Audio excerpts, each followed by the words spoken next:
Most of our thoughts and feelings come from our past experiences. They come from our memories. In fact, your brain is organized to reflect everything you know in your life. Your brain is a record of all the things you've learned and experienced to date. It's an artifact. And when you have an experience, when you're in the midst of an experience, all of your five senses plug you into the external environment. And as your brain is processing all of this vital sensory data, all of that information rushes back to the brain. And when it reaches the brain, it causes jungles of neurons to organize themselves into networks, to string into patterns, to reflect their interaction with their external environment.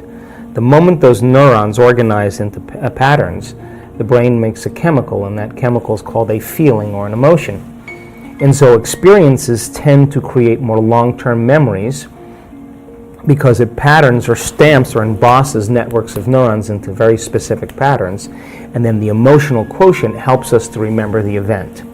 The end product of experience, of course, is the emotion, and it causes us to feel certain ways. You can remember where you were on 9/11. You can tell me who you were with, what time of day it was, what you were doing, because whatever you were seeing in that moment or hearing in that moment changed how you were feeling.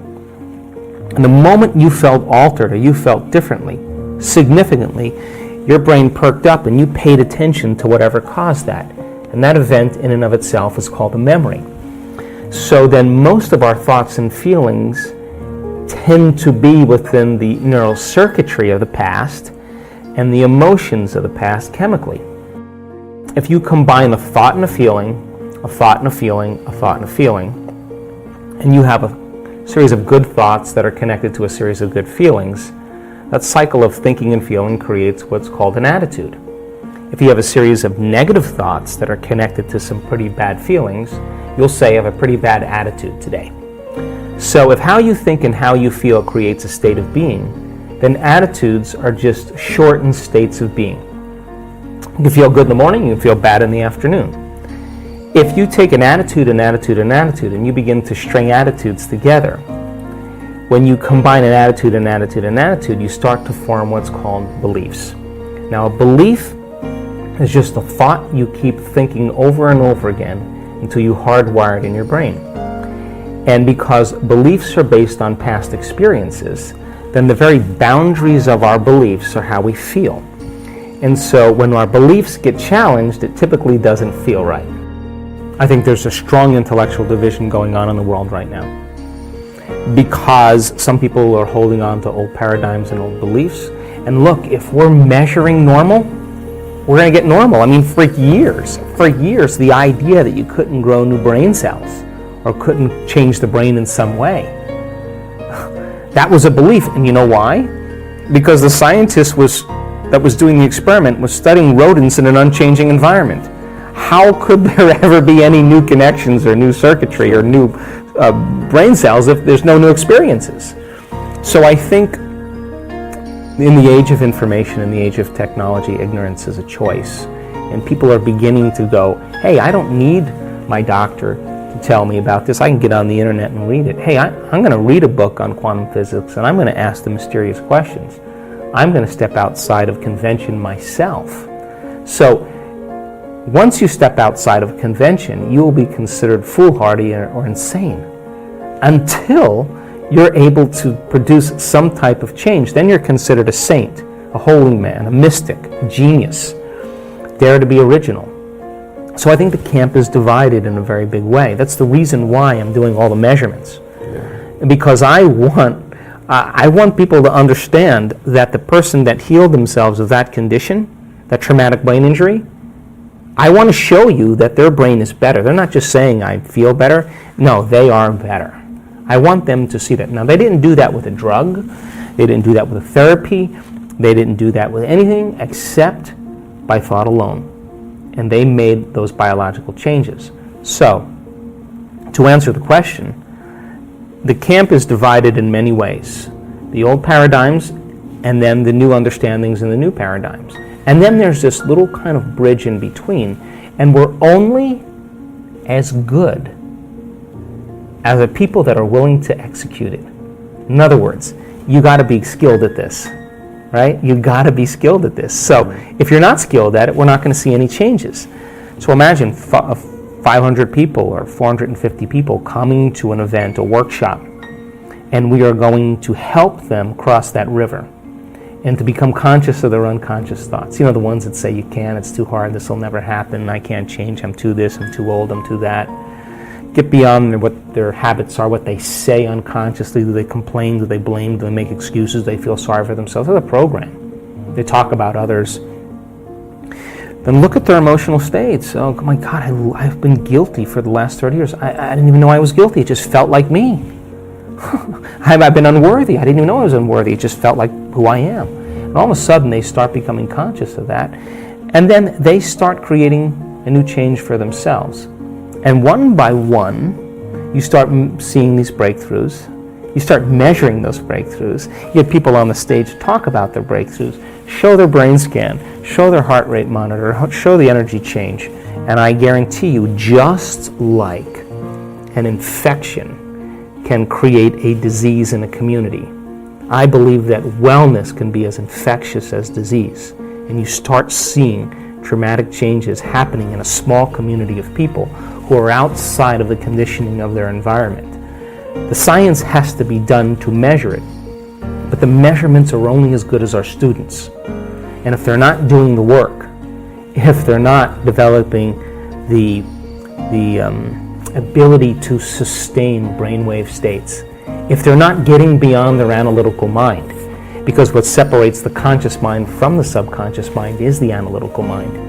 And if a person doesn't get beyond their analytical mind, they'll still think within their belief. And I've measured enough brains to tell you is that when you think within your belief, or you think within those limited emotions, you are going to make your brain worse, without a doubt. It's only when you transcend that analytical mind that you start falling in to those subconscious programs and you begin to step into the autonomic nervous system where you can change your chemistry and your biology.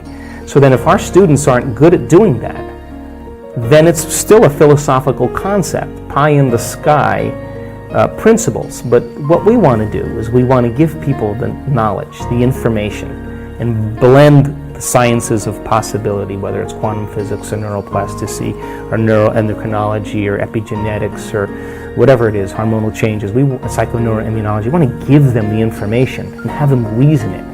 We want them to be able to turn to someone next to them and explain what they just learned, so they wire it in there.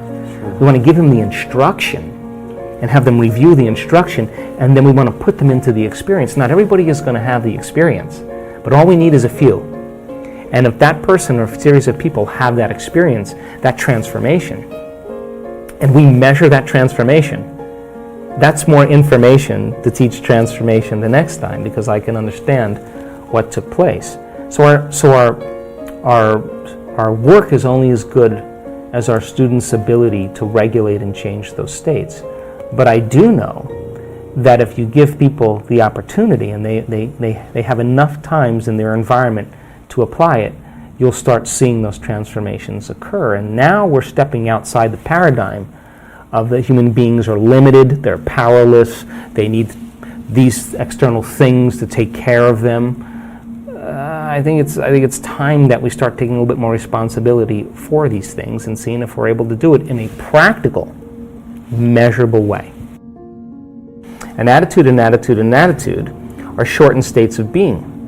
And you combine them together then a belief then, the cycle of thinking, feeling over time, creates a subconscious state of being. So all beliefs are subconscious states of being. We have beliefs about God, about spirituality, about health, about relationships, about love. And all of those are based on our past experiences, but the majority of those beliefs, we don't even know that we believe them because we think they're true, because they're not functioning primarily in the conscious mind. So then, if you take a belief, and you stack them together, you start to form what's called perceptions. And perceptions have everything to do with the relationships we have, the things we create, the behaviors we demonstrate, and even the choices we make in our relationships. So then, why is that important? Because then, if beliefs are subconscious states of being, and you're stringing beliefs together, then most people are viewing their life through the lens of the past, unconsciously. And they are filling in reality. They're seeing reality. They're filling it in from their past memory. We know this to be true because they did an amazing experiment where they took a group of people and they had them wear these lenses. And the lenses were divided in half. And when they looked to one side, they saw one color. And they looked to another side, they saw another color. And they said to them, okay, well, wear these glasses every day for 2 weeks. Take your kids to school, do all the things you do at work, go shopping, work out, live your life. At the end of 2 weeks, they brought those people back into the lab and they said, look to the left, what color do you see? So we don't see a color. Look to the right, what color do you see? We don't see a color. Now, it says a couple things. Number one, the eyes don't see. The brain sees. But more emphatically important is that those people were filling in their external reality based on their memory in their brain. If they were truly seeing, they would be seeing those colors, right? So then, in our perceptions then, we are overlaying our future. We're overlaying the present moment with our memory of the past. And so then that then begins to diminish possibility. And it begins to close down the way that we can begin to navigate and function in our lives.